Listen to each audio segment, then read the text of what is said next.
The next day the time for classes arrived and all the students went to the academy. Professor Vincey Mogg was somewhat angry.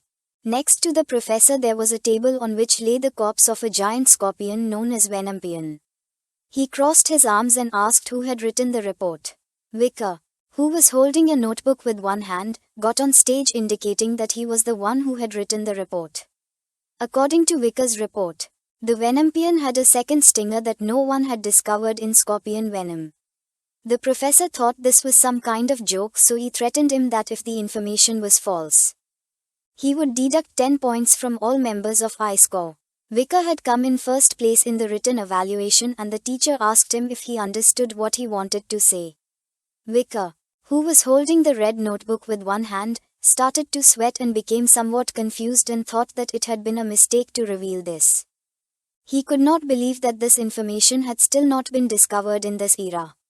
Vincey Mogg took out a scalpel, approached the corpse of the giant scorpion, began to observe it and with a smile decided to check if there really was a second stinger hidden in the shell of the torso. He approached with precision the scalpel to the belly of the scorpion and instead of making a clean cut, he drove the scalpel hard, causing the blood to come out to the outside. At that moment, something sharp shot out from the belly of the scorpion towards the professor, causing him to drop the scalpel and take several steps back. All the students who were present in the room were left speechless and in shock at the same time. The reality was that Vicar's report was correct, as the scorpion really had a second stinger. The stinger, which was full of venom, stood right in front of the professor's face. He swallowed saliva, started to look at it and couldn't help but become terrified and start sweating. With the stinger so close, the professor fell on his back against the ground, gritted his teeth and began to feel fear. Just before the stinger could have pierced the professor, Vicar had appeared in using the red notebook. He had stopped the stinger.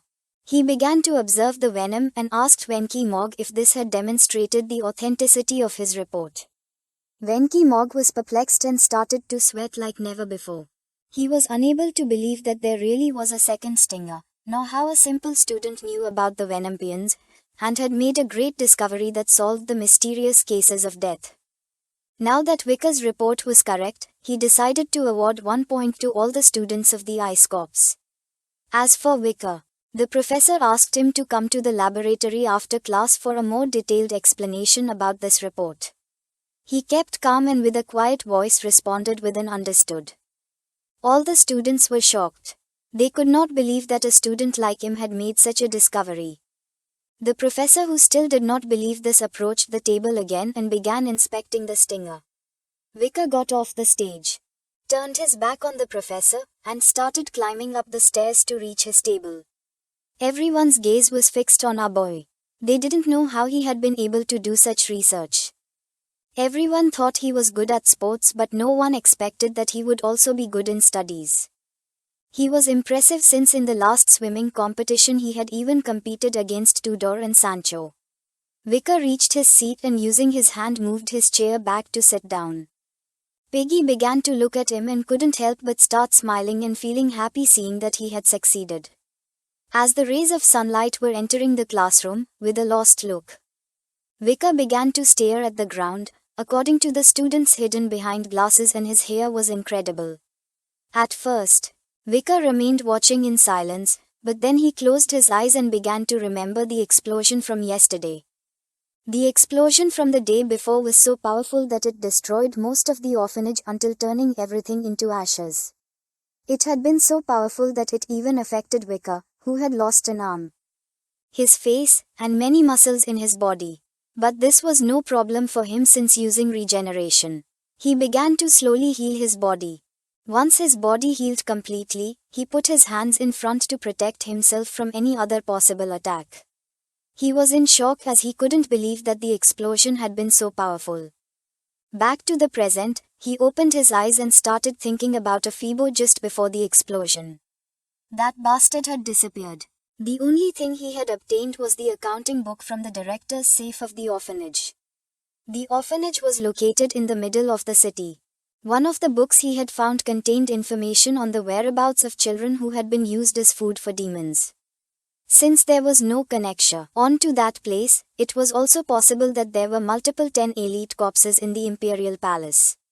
In the middle of the moonlight, a man climbed onto the roof of a house. This man was wearing the academy uniform, and he had been responsible for blowing up the body of the orphanage director. He couldn't help but start to smile and thought that he had finished with the night hound. Back to the present, Vikar's eyes filled with appetite, and he began to observe carefully the other students. In the class there was a demonic presence, and there was a possibility that there could be one of the 10 elite corpses. The academy had a newspaper that was famous even in the imperial capital. Its influence was enormous. Newspapers published daily always sold like hotcakes. There wasn't a single student who didn't buy the newspaper. At the same time, in the journalism club of the Academy Rukian, a woman began to look at the ground. She was none other than Dolores Renkovades, a third-year student and president of Rukian. She tightly clenched her fist, extended the other hand to one side, and with an exciting look welcomed everyone to Rukian. The journalism club filled with students. Dolores placed her hands on her hips and started to show a smile. They had joined Rukian, which had a reputation for being tough, demonstrating how persistent they were. She decided to start with the introductions. Tutor Le Mancher Don Quixote, first-year student of the academy, joined the club. He clenched his fist and with a smile mentioned that in academic work and in the club he planned to become an elite that did everything well. Sancho Baratrier also joined the club. With a determined look, he mentioned that he didn't want people to think that he was simply a strong idiot. He had joined the journalism club to become an intelligent man. Sinclair also joined the club. She started pointing upwards with her finger and with a cheerful smile explained that she had joined the club thinking that the information here was superior. Bianca Poasher also joined the club. Among the clubs, she had chosen the one that had more vision for the future. She was going to do her best. Piggy was nervous as a tomato. He closed his eyes, started sweating like crazy. From the beginning he had liked collecting and analyzing information. He believed that the journalism club was his vocation.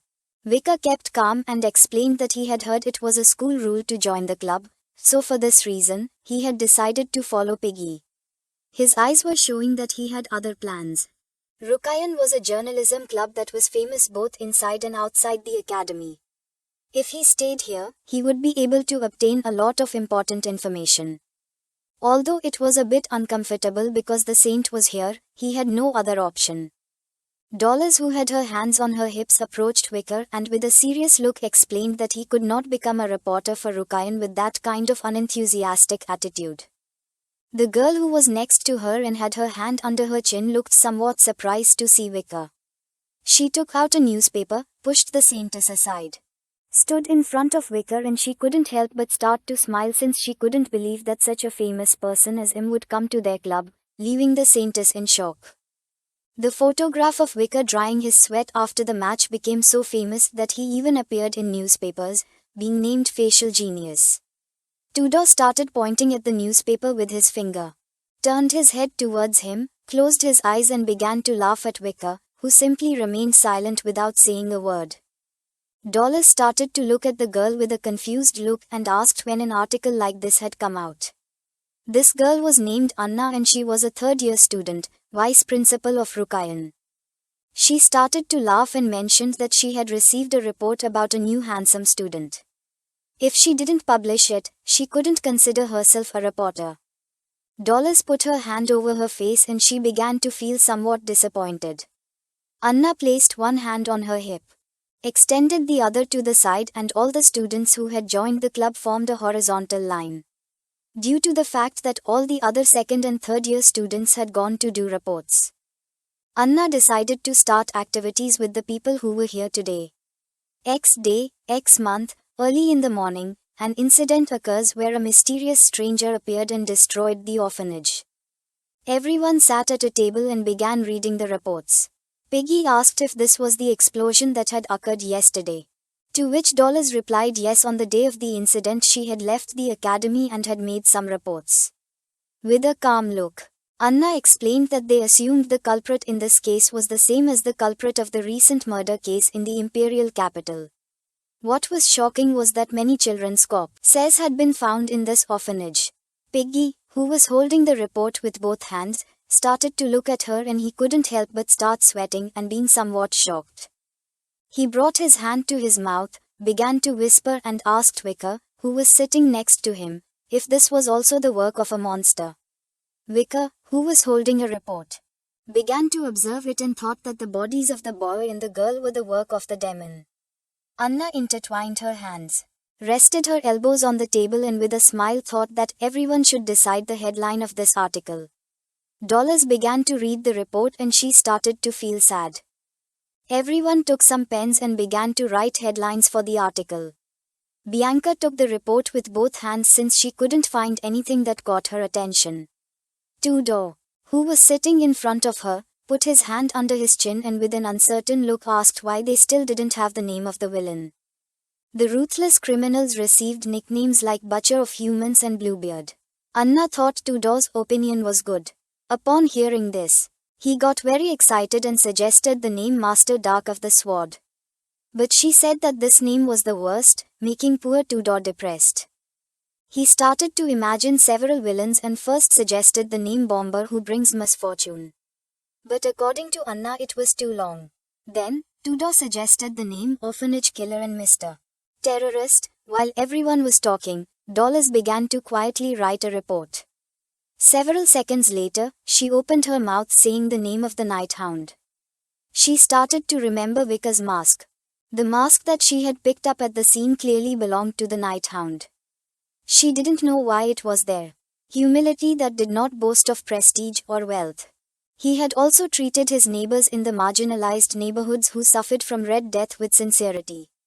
That love and devotion towards the less fortunate was real. For this reason, she had thought that stealing the tears of the saint was a great cause, with a sad look. She began to wonder why he had been at the place of the disaster yesterday. Now she doubted if he had killed the director of the orphanage and the children. With a lost look, she began to gaze at the ground. Her eyes had not deceived her, he was not a villain. If the culprit was Night Hound, then it was possible that something was happening. While she was lost in her thoughts, someone asked if Night Hound was good. Upon hearing this, she came out of her trance and with a surprised look began to wonder what was happening. With a cheerful smile, everyone started to watch Dollars. Night Hound was a nomenclature of barbaric style. So the violence was clearly revealed. It was something gloomy that produced fear. Sinclair raised her hand and with a smile decided to name the villain as Night Hound. Dollars began to blush. Quickly she covered her mouth. The reality was that she had murmured the name of Night Hound. Anna asked her opinion about this headline. The villain who brought fear to the imperial capital Night Hound. She refused, saying that the Rukian articles should contain only facts. There was still no information that he was the culprit. Tudor, who was sitting next to Vikir, turned to him and with a serene look asked what he thought about this. Vikir, who had both hands resting on the table, asked what he meant by this. Tudor wanted to know if Vikir believed that the Night Hound was a villain or not. He started looking at Tudor and explained that he had no idea. No one would have thought that the words Night Hound would come out of the saint's mouth. Tudor approached him, put his arm around his neck, rested the other hand on his shoulder, closed his eyes and started to laugh. He wanted to know Vicar's opinion. At first, he felt somewhat annoyed, but then he began to look at the ground and remained thinking in silence. He opened his mouth and mentioned that the truth was that he was not a good person, so he must be a villain. This was the same opinion Tudor had, but at that moment, someone hit the table hard, leaving Tudor and Vikir in shock. This person was none other than Dollars.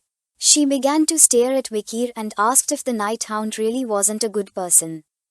With an angry look, she asked them how they were so sure of this. Tudor removed his hand from Vikar's shoulder and started to sweat. Upon hearing Dollars' words, Vikir couldn't help but feel somewhat surprised. This is the end of the video. If you guys want to see the next part,